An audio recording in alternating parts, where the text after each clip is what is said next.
two cars leave the same location at the same time.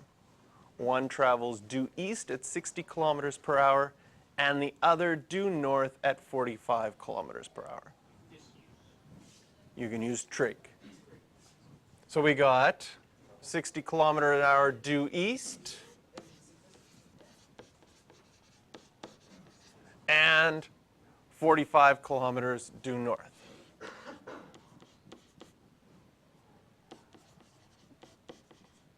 Woo. Determine after 2 hours how fast they're separating. So we're trying to find out this part right here. I'll draw it a different color. How fast are they separating at 2 hours? How fast are they separating? Are they separating at the same speed all the time, or is sometimes separating faster than others? But one is going faster that way and one is going faster up.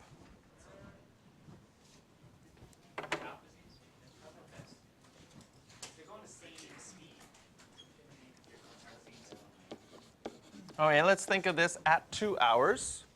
At 2 hours, we will have, this one will have gone 90. This one will have gone 120. And do you recognize the triangle? Can you do that mental math? It is a 3, 4, 5 triangle, so what will the other side be? 30 times 5. Yeah, that would be 150. 150.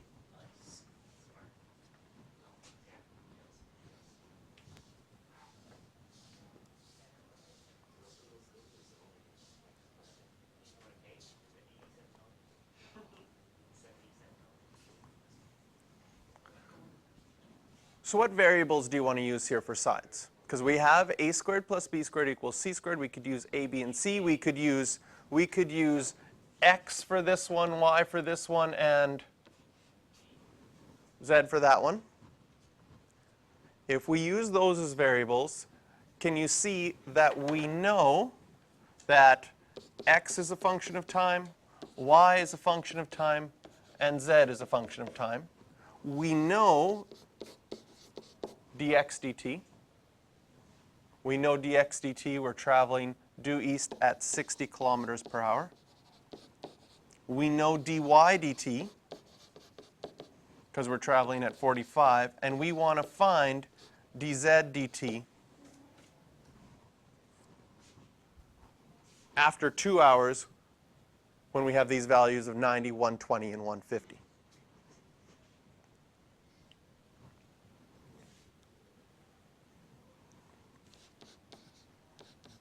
Here's the equation. We know that x squared plus y squared equals z squared. So when we do our derivative of this whole thing with respect to time, and we know that x is a function of time, y is a function of time, and z is a function of time, derivative of x squared will be 2x dx dt, right, chain rule, plus 2y dy dt equals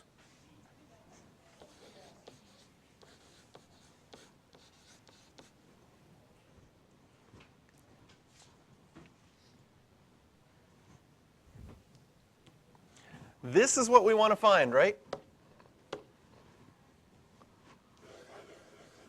So the question is, once we've taken the implicit differentiation here, do we have all the other information?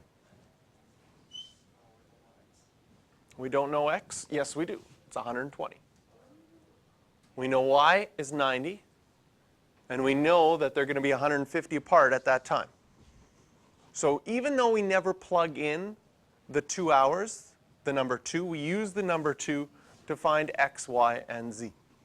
So when we figure these things out, we get 2 times 120, and dx dt was 60 plus 2 times 90, and dy dt was 45, equals 2 times 150 dz dt.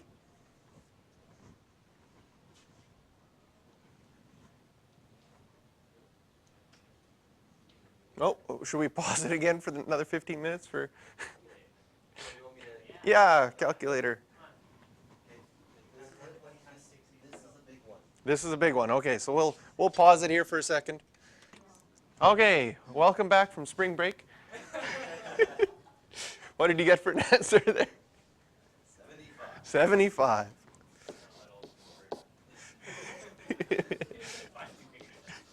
Kilometers per hour. Excellent. The interesting thing for this one is, and if you want to, you can prove it. If you go to the original triangle, 45 kilometers an hour, 60 kilometers an hour, and did a squared plus b squared equals c squared with 45, 60, you would get 75. This is the proper way. This is the proper way to set it up to figure it out. But what you could do is it doesn't matter how much time you put in there, because if you put in 2, all these values get doubled. But if I divided everything by 2 in this equation, that wouldn't have mattered. And if all of the values are tripled, it wouldn't matter. If all the values are quadrupled, it wouldn't matter. So it doesn't matter the time that you put in. And it's also interesting that you wouldn't have to do all this, because you could just do a squared plus b squared equals c squared with the original values, because that would work as well.